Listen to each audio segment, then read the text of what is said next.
अस्सलाम वालेकुम। स्टॉक्स में ना रुकावट उसी वक्त ख़त्म हो चुकी थी कि जब ज़्यादातर ना स्टॉक्स डिप पे आके ट्रेड करके उठ रहे थे, यानी कि उनका फेस ना कंप्लीट हो चुका था एक्यूमुलेशन का। और मैं आप लोगों को कंटिन्यूसली उन्हीं स्टॉक की बाय कॉल भी दे रहा था कि आप लोग इसको बाय कर लें। तो फिर तो आप लोगों ने उसके बाद तेज़ी देख ली कि कितना ज़बरदस्त तेज़ी सारे स्टॉक्स में दिखने में आई है। तो आज की इस वीडियो में जो स्टॉक की मैं आप लोगों को बाय कॉल दे रहा हूँ, तो वीडियो को ना आगे कंटिन्यू करने से पहले एक बात आप लोगों से यही बोल देता हूँ कि इस वीडियो को लाजमी लाइक पे क्लिक करके वीडियो कंप्लीट वॉच करिएगा, क्योंकि जो स्टॉक के लेवल्स मैं आप लोगों को दिखा रहा हूँ ना, मैं आप लोगों को श्योर कहता हूँ कि ज़्यादातर लोगों तक ना ये वीडियोस नहीं पहुँच पा रही है। लेकिन अगर आप लोगों तक ये वीडियोस पहुँच रही तो लाजमी ना मुझे आप लोग कमेंट सेक्शन में करके बताएं कि कोई सवाल आप लोगों का हो, ताकि फिर मैं कमेंट्स को देखते हुए ना आप लोगों के सवाल के आंसर ना आप लोगों को दूँ। क्योंकि जिस तरह से इंडेक्स उठ के ट्रेड कर रहा है, तो बढ़ता इंडेक्स भी आप लोगों को मौके दे रहा है। और बहुत सारी ऐसी न्यूज़ें आ रही हैं जैसे कि इंटरेस्ट रेट कम हुआ। इसके अलावा ज़्यादा लोग इंटरेस्ट रेट कम होने से पहले ना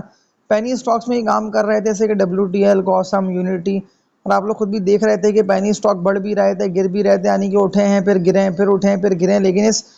उठते और गिरने के दरमियान फिर आप लोगों ने देख लिया कि ज़्यादातर कंपनीज के स्टॉक्स को ना अपर कैप भी लगे, यानी कि एकदम तेज़ी और बुलिश ट्रेंड आया है। लेकिन फिर ट्रेडर्स ने ज़्यादातर ट्रेडिंग वाले स्टॉक को बाय करा, जैसे कि उस वक्त चला है स्पेल,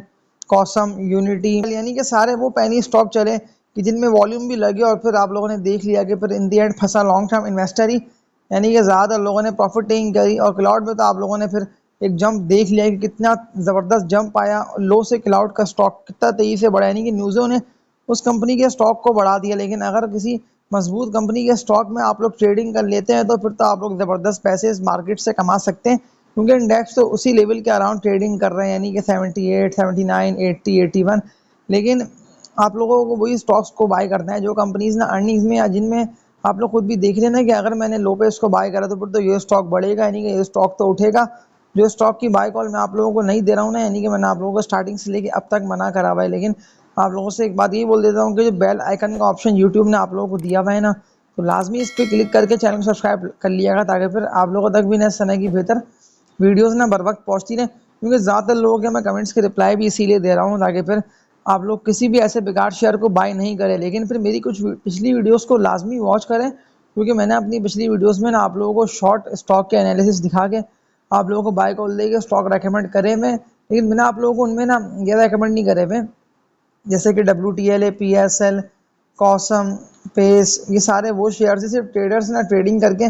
पैसे अच्छे कमाते हैं। जो कल मैंने आप लोगों को स्टॉक की बाय कॉल दी ना, SLGL की, टॉप वॉल्यूम लीडर्स में कंपनी आती है। और जिस तरह से वॉल्यूम लग रहे हैं, तो ये स्टॉक का ना मैं आप लोगों को श्योरली यही कह रहा हूँ कि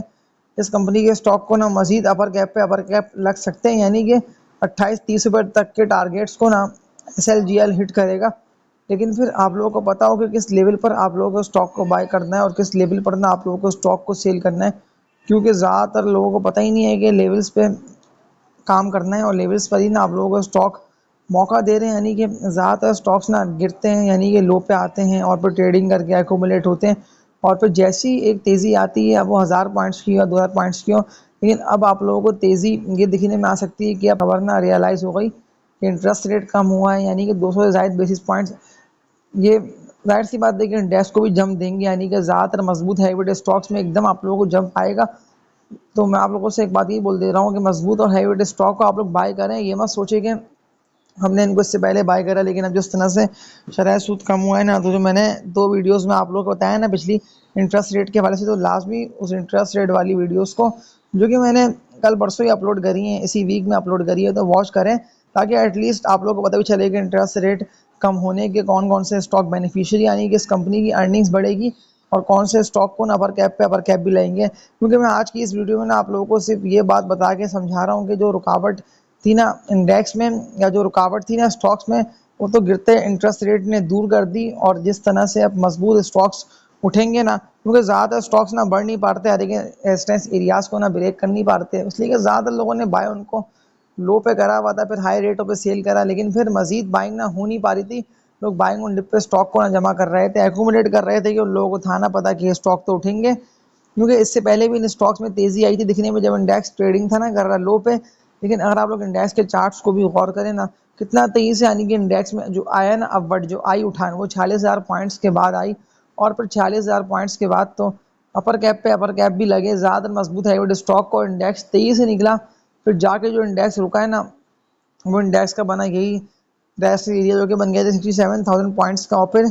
67,000 पॉइंट्स के बाद तो इंडेक्स गिरा है, और फिर गिर के ट्रेडिंग करके एक्यूमुलेट हुआ है, और फिर 59,000 60,000 पे आके ना इंडेक्स उठाया, और फिर 60,000 के बाद तो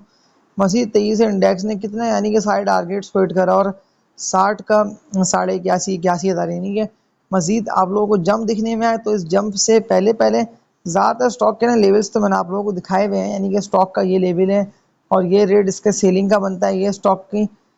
बाइंग की रेंज बनी हुई है, ये स्टॉक की सेलिंग का रेट बनता है। तो बाइंग सेलिंग कर कर भी आप लोग इस मार्केट से पैसे अच्छे कमा सकते हैं, क्योंकि ज़्यादा लोग डिसीजन मेकिंग ना कर नहीं पा रहे हैं, यानी कि पता ही नहीं है कि स्टॉक को कहाँ बाय करना है, कहाँ सेल करना है, और ज़्यादा लोग ना ओवर लिमिट यानी कि जैसे कि उधार में काम कर रहे हैं, क्योंकि ओवर लिमिट जब भी आप लोग काम करेंगे तो ये मार्केट ना आप लोगों को हरवाएगी लाजमी। क्योंकि इंडेक्स के चार्ट्स में आप लोगों को क्यों दिखा रहा हूँ, मेनली वजह ये है कि 81,82 के बाद तो इंडेक्स गिरा, लेकिन गिर के 77 तक पहुंचा है, लेकिन इस लेवल को ना ब्रेक नहीं करा। लेकिन अभी ये उठ रहा है 69,333 पे ये क्लोज हुआ है, तो बिल्कुल अभी ये स्टॉक ना यहाँ से भी उठता हुआ आप लोगों को दिखाई देगा। लेकिन फिर आप लोगों को पता होगा ये स्टॉक का लेवल है और ये स्टॉक का सेल का लेवल है, क्योंकि ज़्यादातर लोग ना स्टॉक को सेल नहीं कर पाते हैं, यानी कि उन लोगों को पता ही नहीं होता कि किस रेट पे स्टॉक को सेल करना है। और फिर इन दी एंड लाजमी ना आप लोग मेरे पिछली वीडियो की कमेंट सेक्शन को वॉच करें कि ज़्यादातर लोगों ने वही यूनिटी हैश कॉल वही सारे शेयर्स की बाय कॉल दे के पूछा हुआ है कि अब हम क्या करें इनका। लेकिन मैं बैंकिंग के स्टॉक की बात कर लेता हूँ, तो अगर कोई फंसा हुआ है ना बैंकिंग के शेयर्स में, तो वो कुछ टाइम के लिए बैंकिंग के स्टॉक को होल्ड करे। लेकिन अगर किसी को कम लॉस हो रहा है, जैसे कि 5-6 रुपये का या 10 रुपये का लॉस हो रहा है, क्योंकि ज़्यादातर स्टॉक्स ना गिरे हैं, लेकिन गिर के उनमें ना अभी उठान आना बाकी है। यानी कि जैसे ही उठान दिखने में आएगी ना, तो जो भी लॉसेस आप लोगों को स्टॉक्स में हो रहे हैं ना, तो वो जाहिर सी बात है कि रिकवर होंगे, क्योंकि इससे पहले भी मार्केट ने आप लोगों को मौका दिया और ज़्यादातर हाईवेट स्टॉक चढ़े, जिसमें रिफाइनरी सेक्टर है, फार्मा के स्टॉक्स भी उठे हैं। फार्मा के स्टॉक्स की बात कर रहा हूँ तो फिरोज एबर्ट गिल सारे स्टॉक्स ना उठेंगे, 3D फार्मा, क्योंकि बायर्स की इनमें एंट्री है। ज़्यादातर ना बायर्स ने अभी तक ना अपनी इन्वेस्टमेंट यानी कि विड्रॉ नहीं करी है, लेकिन अगर ऐसा होता है ना कि बायर्स इन्वेस्टमेंट अपनी विड्रॉ कर लेते, तो फिर तो तब ना आप लोगों को स्टॉक को सेल लाजमी कर देना है। पर आप लोगों को ये सवालात नहीं करने कि अब हम लोग क्या करें। लेकिन अब जिस तरह से इंटरेस्ट रेट कम हुआ ना, और जिस तरह से डॉलर की भी कीमत सस्टेन चल रही है, लेकिन अगर मजीद कम होती है तो फिर तो आप लोग जंप देखेंगे। यानी कि फार्मा सेक्टर डॉलर की कीमत कम होने का ना बेनिफिशरी है, फर्टिलाइजर के स्टॉक्स यही बेनिफिशरी है, यानी कि हर उस कंपनी को फ़ायदा हासिल होगा जो स्टॉक ना बढ़ नहीं पा रहे हैं, यानी कि जो कंपनीज की अभी अर्निंग्स वगैरह कम है, यानी कि एक्सचेंज रेट पे उनको मार पड़ रही है, इस तरह से अभी कीमत अच्छी खासी बढ़ी हुई है। तो इन सारी वजूहत की बिना पे ज़्यादातर लोग ना बाय नहीं कर रहे, ये समझते हुए कि हमें लॉस होगा। मैंने आप लोगों को फार्मा की बाय कॉल अब तक दी हुई है, फूड के स्टॉक्स की बाय कॉल ना इसीलिए दी हुई है क्योंकि मुझे पता है कि मैंने इससे पहले भी ना ज़्यादा लोगों को बाय करवा के और हाई रेटों पे सेल करवा के ना प्रॉफिट टेकिंग करके, यानी कि लोगों ने पैसे अच्छे कमाए, और मार्केट ने भी ना बेसिकली आप लोगों को बढ़ के मौका दिया ना। मतलब ऐसे नहीं है कि इंडेक्स फंसा हुआ है। अब जिस तरह से इंडेक्स गिरा ना, गिर के ट्रेडिंग करके एक्यूमुलेट हुआ और फिर अभी उठता हुआ,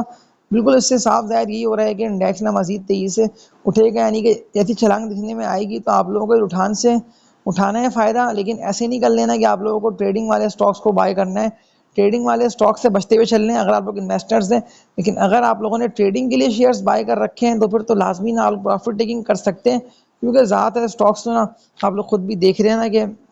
हाई पे ट्रेड कर रहे हैं पेनी स्टॉक्स, तो उनको सेल करने का आप लोगों के पास मौका अच्छा है। एक कंपनी का स्टॉक के आप लोगों को दिखाता हूँ एनालिसिस। ज़्यादातर लोगों के सवाल कमेंट सेक्शन में आए हुए थे, कंटिन्यूसली लोग ना सवाल पूछ रहे हैं कि हमने एयरलिंक को बाय कर रखा है, एयरलिंक गिरे पे गिरे जा रहा है। तो एक लेवल बनता है मजबूत लेवल एयरलिंक, क्योंकि कहना ना बड़ा आसान होता है कि ये शेयर ले लो वो शेयर ले लो, और फिर अगर आप लोग प्रैक्टिकली देखें तो बड़ा मुश्किल काम है। यानी कि लेवल्स जब तक नहीं पता होंगे तब तक तो आप लोग ना स्टॉक को बाय नहीं कर पाएंगे। अब एयरलिंक गिरे पे गिरे जा रहा है, हमें लॉस हो रहा है। मजबूत लेवल ना मैं आप लोगों को दिखा रहा हूँ, सिर्फ प्रॉफिट टेकिंग की वजह से स्टॉक ने 150 रुपये के बाद तो रिवर्स ट्रेंड स्टार्ट करा, यानी कि डाउनवर्ड ट्रेंड स्टार्ट करा। लेकिन जो मैंने आप लोगों से बात की थी ना, उसका टारगेट बनता है 150 रुपये तक का। तो ये तो फिर आप लोगों ने देख लिया कि 150 रुपये के टारगेट्स को भी ना इस कंपनी के स्टॉक ने हिट कर लिया, और मजीद भी इसमें जंप पर उठान आना बाकी है। लेकिन फिर मैं आप लोगों से एक बात ये कह दे रहा हूँ कि आप लोग जल्दबाजी में स्टॉक को सेल मत करिएगा, क्योंकि फिर इन दी एंड लॉस होगा। यानी कि जल्दबाजी में सेल तो कर देंगे, फिर दोबारा आप लोगों को पता नहीं होगा कि स्टॉक को हमें कहाँ बाय करना है। क्योंकि मैंने आप लोगों को जो एयरलिंक के लेवल्स दिखाए ना, 150 रुपये तक का इसने हाई लगा दिया, लेकिन ये स्टॉक प्रॉफिट टेकिंग की वजह से गिर रहा है। तो मुमकिन है कि